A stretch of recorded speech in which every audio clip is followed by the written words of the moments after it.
Hello. Sa pangalan po ng dakilang Panginoong Jesucristo, isang mapagpalang hapon sa bawat isa sa atin. Dito po tayo sa pagpapatuloy ng Ebanghelyo na binibigyan po natin ng buhay ang mga sitas na nakatakda sa bawat linggo na yun ay araw ng pagsamba na ginagawa natin sa templo. Kumbaga, panibago na naman topic. Siguro yung at present last week, makakarelate doon. Na importante yung linggo na dapat hindi ka mag-absent. Ngayon, nandito tayo bago na naman topic. Ang una pong aralin, sabi sa Ebanghelyo ni Apostol Juan, Evangelista, sa Kapitulo 1, versikulo 1 hanggang 14. Ito pong Ebanghelyo, si Apostol Juan Evangelista po ang may sulat. Pero yung pong binabanggit dito na Juan, si San Juan Bautista naman. Siya yung mauuna sa mukha ng ating dakilang Panginoon na magpapatunay o magpapatotoo sa ating dakilang Panginoon. Ang nakasulat po, ganito. Nang pasimula, siya ang berbo at ang berbo ay sumasa Diyos at ang berbo ay Diyos. Ito rin, nang pasimulay, sumasa Diyos. Na kung liliwanagin po mga kaibigan, kapatid, sa pinagmulan ng lahat ng bagay, merong Diyos, merong berbo na sumasa Diyos at yung berbo ay Diyos. Pero sabi ng iba, dalawa ang Diyos. Ibaba natin sa paglilikha ng tao. Sabi, lalangin natin ang tao ayon sa ating wangis. Yung ginamit na pronoun natin. Pag sinabing natin, may nag-uusap. Lalangin natin ang tao ayon sa ating wangis, ayon sa ating larawan. Kung pag-aaralan po natin, para hindi tayo maguluhan sa kalagayan ng Diyos, dito tayo sa kalagayan ng tao. I-relate natin kung papaano ang tao merong sangkap sa kanyang pagkatao, ganon din maikukunik natin sa kalagayan ng Diyos. Ganito po yan. Hindi baga ang tao merong tinatawag na espiritu. Yung espiritu, yun yung tinatawag na isip. Ito yung nagpaplano, ito yung tumatanggap ng mga, kumbaga yung memory, mga alaala. Sabi nga sa malalim na pag-aaral nyo, ang espiritu, may paliwanag, alaala, bait, loob. Na kung liliwanagin po, isa yung sangkap ng tao. Sabi rin ni Apostol Juan, sa sinabi ng ating dakilang Panginoon. Darating na ang panahon na kayo'y magsisisamba sa espiritu at katotohanan.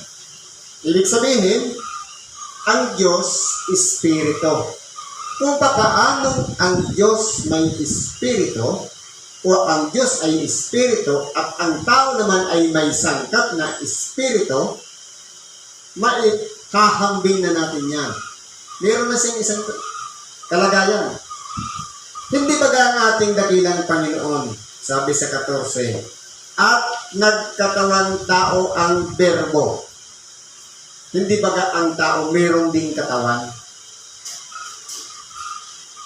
Kung ang pagkakalikha ng tao ayon sa larawan at wangis ng Diyos, ibig sabihin, doon pa lang sa paglilinaw ng kalagayan ng tao, nakawanis ng Diyos ang pagkakagawa, maihahambing na natin yung kalagayan kung bakit ang Diyos ay may bahagi isa ng Espiritu at meron din siyang bahagi ng katawan. Dahil yung Verbo, yun yung nagkatawang tao. Hindi ba ang tao naman ay kapag siya po ay lumalaki na, nagkakaroon siya ng tinatawag na kamalayan. Sa madaling salita, kaluluwa. Kasi dati, wala naman tayong alam, walang malay. Pero habang paunti-unti, hindi pa lumalaki yung bata, kapag makulit, tanong ng tanong, ano yan, mainit ba yan? Hindi pa so sure, kahit makikita niya na, hindi, ako yan, mainit yan, hindi pa yan maniniwala, hahawakan pa yan hanggang sa mapasok. Dinidiscover niya kasi, kapag yun po ay natuturuan na ng mga bagay-bagay dito sa ibabaw ng sanlibutan at natuto na, yun na yung tinatawag na kamalayan. Sa makatuwid, ito na yung kaluluwa. Sa kalagayan naman ng Diyos, sabi nga, kung hindi ako aalis, hindi bababa ang Espiritu Santo. At siya'y kukuha sa nasa akin ng ipapahayag sa inyo. Ibig sabihin, ang Espiritu Santo na kumukuha siya ng ipapaliwanag niya sa mga tao para mas lalo maunawaan ng tao. Ang Ebanghelyo, ito ang nagbibigay ng unawa, lakas, ng pag-isip at katalinuhan para yung mga malalalim na bagay ng Diyos malaman ng ating nag-iisang Espiritu din. Kumbaga, kumukunik yung Espiritu ng Diyos sa Espiritu natin, kaya nauunawaan natin yung salita ng Diyos. Na kung wala yan, hindi natin maiintindihan. Pero kapag mayroon ng Espiritu Santo, magkukunik na yun, ganun pala. Ganun pala ang purpose ng ating dakilang Panginoon, kaya pala siya bumaba. Para ang tao maibalik lahat sa Diyos. Kasi po ang nangyari, ang pagkakaplano ng Diyos, gawing perfecto ang lahat ng bagay. Pero dahil sa tukso, sinira ni Satanas. Sa totoo lang, malakas ang pananalig ni Adam. Hindi niya kayang tuksohin. Ang unang tao, si Adam, hindi kayang tuksohin ng Diablo. Anong ginawa? Para lang mapasakay si Adam, nangamit muna yung babae. Kumbaga, indirect temptation, hindi mismo yung Diablo at si Adam ang nag-usap o kaya wala silang diretsong kontak, idinaan muna sa babae para mapahamak ang tao. Kumbaga, ang plano ng Diyos, gawin perfect, pero sinira ni Satanas. Ngayon, nung bumaba natin dakilang Panginoon, ibinabalik niya muli sa pagiging perfect. Mula sa pagiging makasalanan, kapag nakarinig ng Ebanghelyo, hingi ng tawad, iiral doon yung pananampalataya. Hanggang sa napapractice na yan, papunta na yan sa pag-ibig o kaya pagiging sakal. Kung aralin po natin, ano ba ang layunin nitong Ebanghelyo sa Juan 1? Ito po ay nagpapaliwanag sa kalagayan na mula sa pasimula hanggang sa ang ating dakilang Panginoon nagkatawang tao. Ibig sabihin, hindi pa siya nagsasalita. Ano pa lang siya? Bata pa o kaya katulad pa lang siya ng sanggol na nakahiga sa isang sabsaban. Parang ganun pa lang ang kalagayan. Ipinapaliwanag dito ni Apostol Juan na sa pasimula, meron na talagang salita o tinatawag na verbo. Ibig sabihin, kung nagkaroon ng Diyos na walang pasimula, kasi wala siyang origin, pinanggalingan eh. Dahil sa kanya nga lahat ng galing. Pero lahat ng yun ay kabutihan, kapayapaan, lahat kagandahan, kabutihan. Lahat ng yun ay nasa Diyos. Katangian niya po yun. Pero po, yung nasa sinapupunan niya, yung nasa kaloob-looban niya, inilabas niya ngayon ang isang espiritu sa makatuwid bagay, ang kanyang bugtong na anak na sinasabi nasa sinapupunan ng Ama. Naging inspirasyon niya yung bugtong na anak na nabubuhay pa sa espiritu. Pagkatapos po noon, dahil kumbaga, naglikha muna siya ng mga hindi nakikita doon sa sangkalangitan. Naging inspirasyon niya po yung kanyang bugtong na anak para ipakita ang lahat ng mga makapangyarihang gawa hanggang sa likhain na ang sanglibutan. Likhain na ang liwanag, ang mga tanglaw, ang lupa, dagat, at ito na itong tinitira natin, yung sangkalupaan o sandaigdigan. Ngayon po, sabi dito, ang lahat ng mga bagay ay ginawa sa pamamagitan niya at alinman sa lahat ng ginawa ay hindi ginawa kung wala siya. Ibig sabihin, kahit palang mga maliliit na bagay na spiritual na nilikha ng Diyos, kahit yung mga nabubuhay doon sa langit, yung apat na mga hayop na nakapaligid doon sa trono ng Diyos, yung 24 na matatanda, pati yung mga tirubines, mga sirapin, arkanghel, anghel, lahat po yan ay nilikha ng Diyos kasama na ang kanyang bugtong na anak na siyang Berbo sa makatuwid bagay, si Jesus. Pero hindi pa siya bumababa dito sa ibabaw ng lupa. Sabi dito, nasa kanya ang buhay at ang buhay ang siyang ilaw ng mga tao. Totoo po. Dahil po, kapag ang isang tao walang buhay o ipinalalagay nating patay, wala pong liwanag sa kanya. Wala siyang makikita. Kasi manhid lahat, wala na siyang pakialam o kaya wala siyang pakiramdam. Kaya walang liwanag sa kanya. Sabi dito, naparito ang isang tao na sugong mula sa Diyos na ang kanyang pangalan ay Juan. Ito na po yung sinasabi ko na si Juan Bautista na ipinanganak, kumbaga dahil sa katandaan ni Elizabeth na kumbaga yung dalawin ng anghel na manganganak ikanak si Elizabeth. Parang hindi naniwala kahit yung kanyang asawang si Zacarias. Kaya anong nangyari? Napipi po si Zacarias hanggang sa ipanganak si Juan Bautista. At nung tinatanong na sa kanya ang pangalan kung ano ang ibibigay na pangalan sa magiging anak niya, nagsulat siya na Juan ang kanyang pangalan at doon na nagpanauli ang kanyang pagsasalita. Kaya po, makapangyarihang gawa na naman niya ng Diyos na kung titingnan po natin, maganda yung naging pamamaraan ng Diyos dahil kaya si Juan Bautista sinugo na magiging una sa mukha ng ating dakilang Panginoon dahil siya po ang magpapanauli.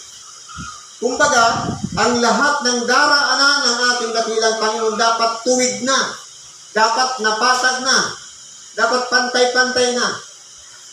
Lahat ng mga bako-bako dapat wala na yan. Para yung pangangaral ng Ebanghelyo maging dire-diretso na. Dahil napagsisi na ng kasalanan ngayon ni Juan Bautista.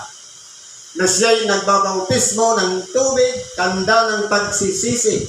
Para bago man dumating ang ating dakilang Panginoon, ang lahat ng mga tao na makakasalamuha ng ating dakilang Panginoon ay nakapagsisi na at nakapagbalik loob na sa Diyos. Kumbaga, mas madali na pong tanggapin ang salita ng Diyos dahil malinis na ang mga kalooban.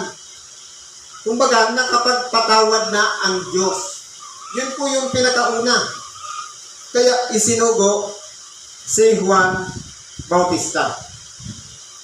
Ito'y naparitong saksi upang kanyang patutuhanan ang ilaw, upang sa pamamagitan niya'y magsisampalataya ang lahat. Hindi siya ang ilaw, kundi pumarito upang kaniyang patutuhanan ang ilaw. Na kumbaga, bago magdumating yung ilaw, sa makatulid ba kaya ang ating dakilang Panginoon, ikinukunik niya na yung mga tao na merong ikangay na dakila na nasa likuran niya na kahit siya hindi karapat-dapat magbitbit ng sandalyas. Kumbaga, pinakamababa ng ginagamit ng tao sandalyas na pinakamarumi. Hindi pa bagay si Juan Bautista para maging tagahawak noon. Kumbaga, inilalagay din ni Juan Bautista ang kalagayan niya na, kumbaga, sa kadakilaan ng ating dakilang Panginoon, siya wala sa kalingkingan o kahit sa kuko ng ating dakilang Panginoon. Sapagkat ibinaba niya ng husto ang kanyang pagiging tao na isang taong makasalanan na ang kanyang nasa likuran niya na sumusunod sa kanya ay isang banal, isang makapangyarihang bumaba dito sa ibabaw ng lupa na siyang magpapatutuo kung paano ang pag-ibig ng Ama na ipinakita sa mga tao mararamdaman ngayon sa pamamagitan ng ating dakilang Panginoong Jesucristo. Siya ay nasa sanlibutan at ang sanglibut ay ginawa sa pamamagitan niya at hindi siya nakilala ng sanglibutan. Totoo po, hanggang ngayon, kung ipalalagay natin na wala na ang ating dakilang pang nasa langit na. Sabi, ang nagpasimula siya ang berbo o salita. Ipalagay natin ngayon na nandito nga ang salita ng Diyos na iniwan sa atin sa sanglibutan. Pero hindi po nakilala ng tao. Dahil walang puwang sa pag-iisip ng bawat tao o kahit sa tainga man ng tao ang makarinig ng salita ng Diyos. Pansinin po natin, saan ba ang mas maraming attendance? Sa loob ng simbahan o sa sabungan? Saan ba ang sa bilang na lang? Kaya nga, meron nga na narinig akong kwento. Sabi ika na ng isang masamang anghel sa mabuting anghel. Sabi, sige, magbigayan tayo. Nung ipinakita yung sabungan, sabi ng masamang anghel, lahat yan sa amo ko. Sige, ako naman ang sasama sa'yo. Pumasok naman sila sa simbahan. Sabi, sigurado ka ba lahat nandiyan sa amo mo rin? Yung tulog dyan, akin din. Dahil ayaw pagbigyan na makinig ng salita ng Diyos. Kumbaga, naagaw po yung atensyon sa halip na gising para makinig ng salita ng Diyos, pero tulog. Ba't ka pa naglaan ng oras pumunta dito para matulog, hindi makapakinig ng Ebanghelyo? Yun po yun. Kaya po dito, kung aralin natin, sa pagpapatunay ni Juan Bautista, na ipinapahayag niya ng lubusan na kahit siya'y hindi karapat-dapat magbitbit ng sandalyas, dapat po maging kalagayan din natin. No, kumbaga, hindi tayo dapat karapat-dapat na dipahan ng ating dakilang Panginoon para patawarin ang ating mga kasalanan. Pero bakit niya isinigaw? Na Ama, patawarin mo sila sapagkat hindi nila nalalaman. Dahil po sa kainusintihan, hindi pa natin alam. Ngayon alam na natin na bumaba ng ating dakilang Panginoon at sinadya pa natin ang pagkasala. Sabi niya, wala nang natitira pang hain patungkol sa mga kasalanan. Sapagkat kung bumalik na muli tayo, ipinapapako natin muli ang ating dakilang Panginoon sa bilad na kahihiyan. Na kung saan, dapat po, ang tao minsan lamang mabuksan ang kaisipan para makarinig ng salita ng Diyos, magsisi at magbalik loob. Dapat yung ingatan na natin hanggang sa huling hininga ng ating buhay, yung pagkakakilala natin sa Diyos. Sabi dito, siya ay naparito sa sariling kanya at siya hindi tinanggap ng mga sarili kanya. Alalahanin na lang natin, mula nung panahon ni Adam, hanggang sa panahon ni Jose. Iningatan ng Diyos yung lahi mula kay Adam. May record pa nga niyan si San Lucas, tapos si San Mateo, yung pagkakasunod-sunod ng, sabi-sabi po, kapag-arakian, usalin lahi mula kay Adam hanggang kay Jose. Iningatan yun ng Diyos. Pero anong nangyari? Hindi po kinilala ang ating dakilang Panginoon. Bagamat si Jose ang naging poster father ng ating dakilang Panginoon na nagtaguyod upang lumaki ang ating dakilang Panginoon dahil nga sa kalagayan ni Jose na siya isang karpentero lamang at ang ating dakilang Panginoon karpentero din, inilalagay nila na pinakaaba ang ating dakilang Panginoon na kumbaga walang-wala sa katalinuhan ng mga eskribas at mga parisiyo na nagsipag-aral ng mahabang panahon ng mga karunungan ni Moses. Kaya po kung titingnan natin, ini-small nila ang ating dakilang Panginoon. Kaya hindi siya tinanggap ng sariling kanya. Yung Jerusalem, yung mga Hudyo na iningatan ng Diyos sa kabila ng mga hintil, hindi po kinilala ang ating dakilang Panginoon. Bakit? Kung nakilala sana nila, hindi nila ipinatako sa krus ang ating dakilang Panginoon. Sila po yung nagsisigawan, yung mga Hudyo.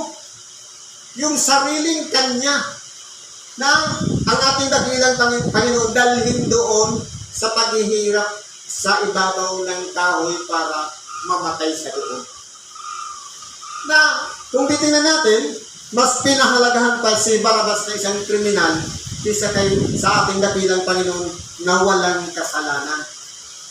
Ipinagpalit ng mga Hudyo.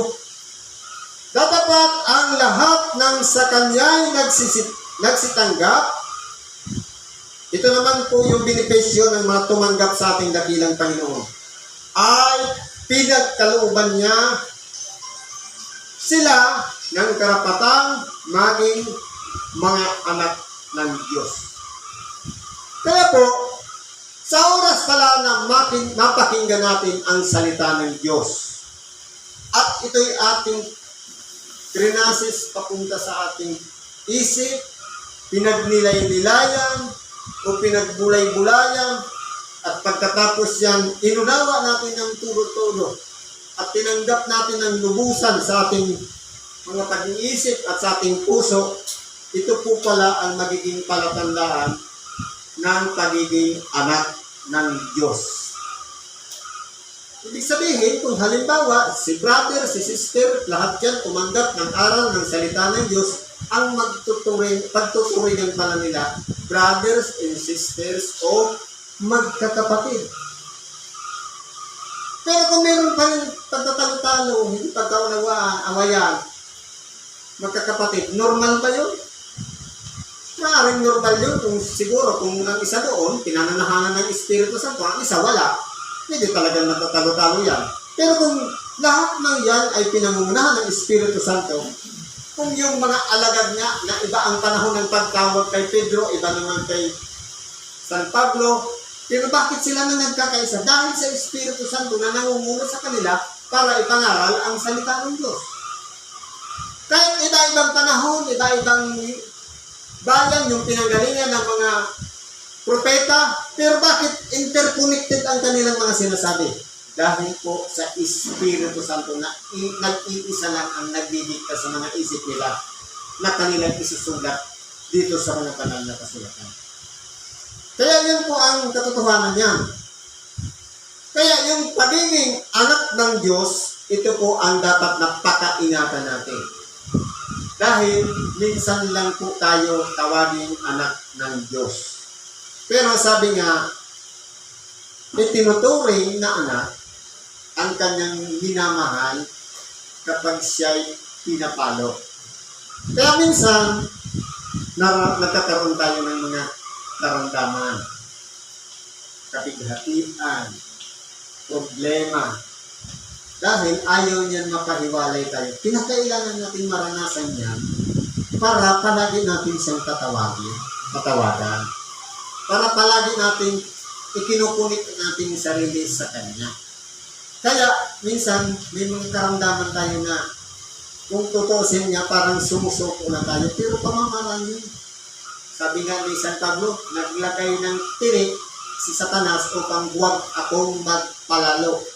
Ibig sabihin, para manatili tayong mapagpakumbaba sa ating mga sarili. Sabi po dito,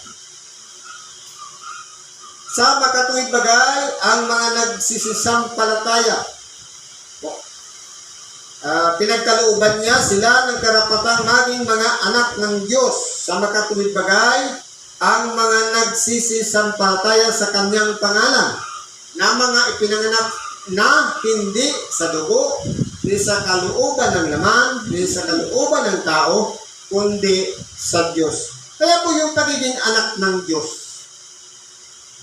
minsan po alam mo, sa magkakapatid na lang sa laman, iba-iba po kasi yan. Merong mga naunang tinawag ng Diyos na nasa murang edad, meron mga kung kailan na naggulang, minsan huli pa nga yung magulang na tinawag. Pero lahat, panapanahon po kasi yan. Yan po ang tinatawag na kalooban ng Diyos. Dahil kung tayo po mag-iisip, gusto natin, lahat ng pamilya natin, gusto natin, maisalba natin. Makarinig din ng salita ng Diyos. Pero bakit hindi natin nadadala? Dahil may tamang timing, panapanahon. Diyos po ang may kalooban noon. Kasi, tayo po, pipili muna siya ng isa sa isang pamilya. Hanggang sa mahikayat niya, darating din ang panahon ng ating mga kasamahan sa bahay. Mapapakinggan din niya ang salita ng Diyos.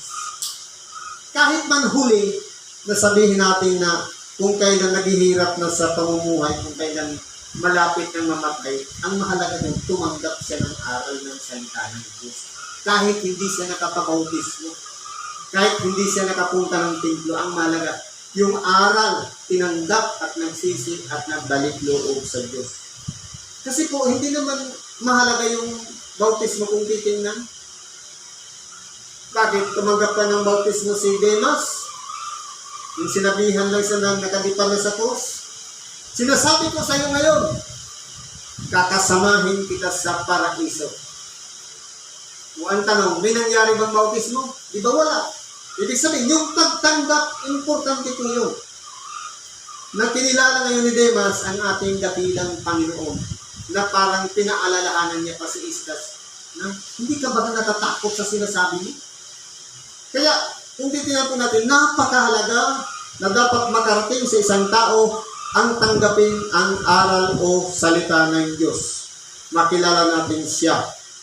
Sabi dito, sa huli, at nagkatawang tao ang berbo at tumahan sa gitna natin at nakita namin ang kaniyang kaluwalhatian. Kaluwalhatian gaya ng sabugtong ng Ama na puspos ng biyaya at katotohanan. Ito po yung pinapatutuhanan naman ni Juan Evangelista, na nasaksihan niya ang bugtong na anak ng Diyos sa makatuwid bagay, ang ating dakilang Panginoon, na nabuhay, napuspos ng biyaya at katotohanan dahil ipinangaral niya yung tawang katotohanan para sa mga tao, para ang tao ay hindi sila maligaw.